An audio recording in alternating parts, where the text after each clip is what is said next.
I'll tell you the truth. 4 months ago, I streamed The Bunker with some friends. That stream ended up being criticized fairly heavily, with comments like, fucking enjoy a game or two once in a while, and, white people, which, fair enough. But the comments were largely about how people were surprised that we didn't like the game, and I couldn't help shake the feeling that streaming The Bunker somehow affected my enjoyment of it. Something similar happened to me with Soma. I tried streaming that game, but there was so much attention to detail and nuance that I felt that I was missing out. Paying attention to the little things is hard when you're monitoring 3 screens, managing chat, interacting with co-commentators, and solving puzzles. I ended up playing it alone, and I feel that vastly increased my appreciation of it. Now, I know I can't reproduce the experience of playing a game for the first time, but I went back and replayed The Bunker to see if my original impressions were accurate and pick up on things that I might have missed. Here's what I found.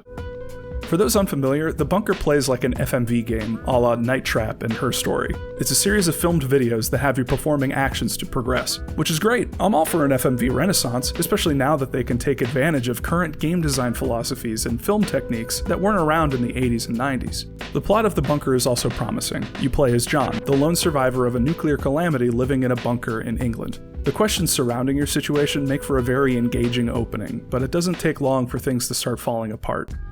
Just a few minutes into The Bunker, and you're presented with your first gameplay element, one that represents everything innately wrong with the game, a QuickTime event to start a newborn's breathing. Now, let's make something clear. QTEs aren't inherently bad. They can be used to great effect, as is the case with Telltale's The Walking Dead and Mass Effect. In narrative-focused games, the best QTEs are more than simple reflex testers. They're timed choices. Great QTEs also account for failing, and don't simply game over when they aren't completed. QTEs are themselves a challenge of choice to the writers of a game. Be creative, or follow traditional game design. The Bunker proudly does neither. The Breathe QTE is merely a glorified pause screen. The baby that the action applies to just lays there, not breathing, while the adults around him repeat their actions over and over. You can leave this QTE up for as long as you want. It has nothing to say about your inaction. And this really defines the experience of playing The Bunker. Just like breathing, the actions you perform are largely foregone conclusions. Another example, after the opening credits, the game stresses the importance of the routine, a list of daily actions the player character must perform to be safe. You can't perform these tasks out of order. The game simply will not let you. Perform task A, then task B, then task C, and so on and so on. Afterward, the Bunker will mix things up by performing these tasks on its own. On the second day, the radiation check, which was previously player-initiated, is done automatically, indirectly pointing out the meaninglessness of the one thing that makes this game a game at all. The Bunker simply doesn't care if a real live thinking human being is playing it or not. It just needs something to unpause it every now and then.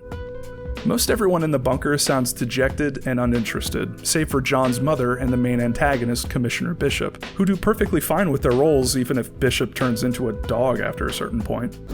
Ultimately, they're fine though, because the two are actually given characters to play that have motivations more complex than everyone else's baseline of "I am worried." See this guy? This guy's he's the accountant. He's the Bunker's accountant, and he's worried. This guy is the doctor. He's the head doctor, and he's worried. This lady's the. Oh my God, what is wrong with her neck? She's worried, and I'm worried. I'm worried about her neck. I don't know what she's worried about. She's definitely worried. The player character John is the epitome of this, what with his constant nervousness and outright fear of nearly everything in the bunker. This fits his character though. After all, John was raised in a bunker during a nuclear apocalypse. Of course he's going to be weird, but this weirdness broaches outright annoyance far too many times, with John being resolved to his bunker routine without question until the writers swoop in to force him into action. See, John has no personality. He's an empty vessel that the player's meant to fill, but because there's basically no choice in the game, the player has no influence on John's character, so his actions are all working toward his fix the bunker so I can do nothing until I die goal, which is ultimately uninteresting. Plus, if John had a catchphrase, it'd be his trademark whining and crying. No. While that might make John more empathetic to some, I found it incredibly annoying, like an older, dirtier Shinji with a saliva problem. If I were pressed to say one good thing about The Bunker, it'd be that the soundtrack is pretty alright. It's not that the game has no redeeming qualities, the visual framing and lighting are good most of the time. It's just that the soundtrack is far better than the next best thing. It's got a John Carpenter quality to it and feels at home with the 80s theme of nuclear annihilation.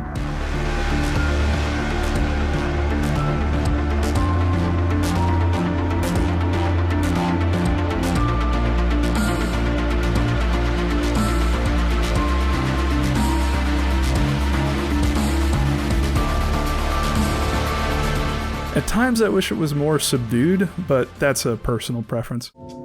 A powerful tool that narrative-focused games have at their disposal is giving the player the opportunity to affect the plot through choice. I touched on this earlier because QTEs are one way to execute on these decisions, but you just can't underestimate the power of a good branching narrative. Even the simplest choices let players feel like their actions have meaning. Branching narratives are an underutilized strength of gaming as a medium, and the bunker has one choice in the entire game. That kind of sucks.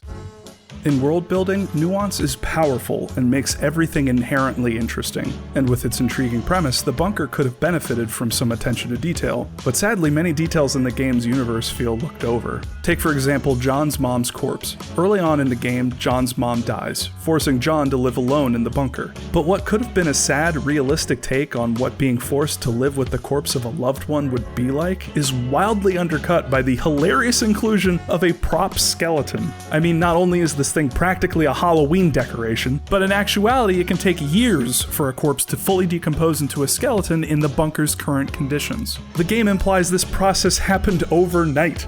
Additionally, at points, there are obvious solutions to John's problems that make his actions frustrating. Take for example the NBC suit, a suit capable of handling radiation, which John wears at a point in the game. This one suit nullifies the danger of any radiation entirely. John just needs to keep it around. But of course the writers find a way for John to abandon the NBC suit because it's simply too useful to keep. Before we continue, be warned that there are spoilers for the bunker in the next few segments. If you want to avoid them, just skip ahead to the timecode that's on the screen right now. Okay, so the plot of the bunker is as follows. Everything was fine until you fell off a ladder like an idiot. Seriously, there's a bit of an emergency at first with some radiation being leaked into the bunker, but John follows a few manuals to fix it. As you progress from your room in level 1 to the bunker's level 5 basement, you're presented with flashbacks, journals, and reports of what happened to the original inhabitants of the bunker and the world outside. You can probably guess the answers to both. And everyone's dead. Eventually, you're tasked with fixing some failing equipment on level 4, aka a regular old air filter that's apparently been damaged by radioactive raccoons. After being viciously attacked by steam like 3 times because I thought the cutscene was funny, John fixes this critical component of the entire bunker's operations. He then climbs a ladder to turn a valve back on, slips because no one told him that ladders work better when they're opened and not leaning against things, and somehow manages to get a compound fracture from falling 4 feet at best. And of course he hit the flood the bunker with radiation lever on his way down. It's rare to see such a contrived reason to push the plot forward, but John's utter lack of motivation isn't getting us anywhere, so there you go. Not everything about the bunker's story is lacking inspiration. In fact, it seems the entire game was written around a single decent twist, that John and his mom murdered everyone in the bunker to prevent themselves from starving. This is genuinely interesting, and one of the things about the game that keeps it from being abysmal. Despite that, this revelation comes with some plot holes. Like, not only is using lindane ointment gas to kill people suspect, but let's assume that it's as toxic and fast-acting as it seems to be.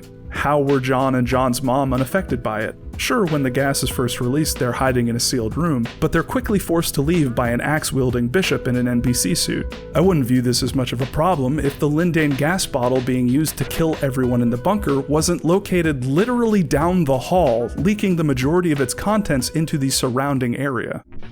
The bunker's endings provide the only real choice you have in the game, and it's a shame because one ending's obvious and the other makes no sense. So John eventually escapes the encroaching radiation of the bunker and avoids ghosts stealing his shoes or something to end up at the entrance.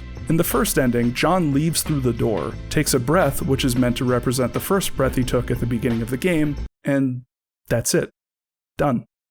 Pretty straightforward and obvious, though it raises some issues. Like, why is a hazardous amount of radiation leaking into the bunker in the first place if the radiation levels outside are safe? At one point in the game, John's mom asks how long it'll take for the radiation outside to clear. How long before it's safe to go back up? Our best guess, 20 to 30 years. Well, when John leaves the bunker, it's been 20 years since that was said. Shouldn't the radiation be clearing up by now instead of flooding John's bunker?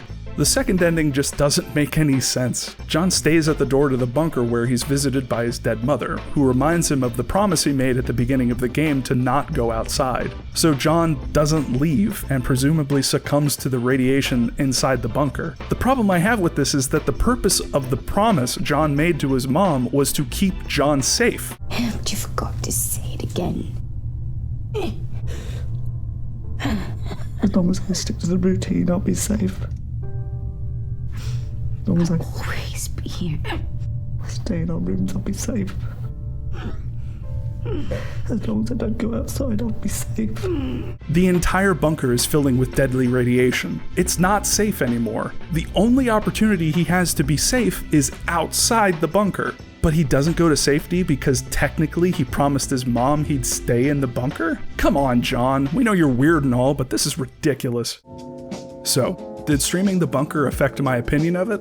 I'd say yeah, it did. I came out of my non-stream playthrough disliking it more than I did during the stream. As weird as it is to admit, I feel almost insulted by the bunker. Not by its utter banality, but because it's clearly trying to trick us into thinking it's something that it's not. Every single time one of those awful, meaningless QTEs popped up, I asked myself the same question. Why isn't this a movie? The game part of the bunker gets in the way of its stronger aspects, and with a few tweaks it'd make a decent short film. As it stands right now, I'd say the far superior way to experience the game is through a Let's Play. That way you don't have to be bothered with the QTEs, and if you wanted to accurately simulate what playing the game is like, just pause the video for 4 seconds every couple of minutes.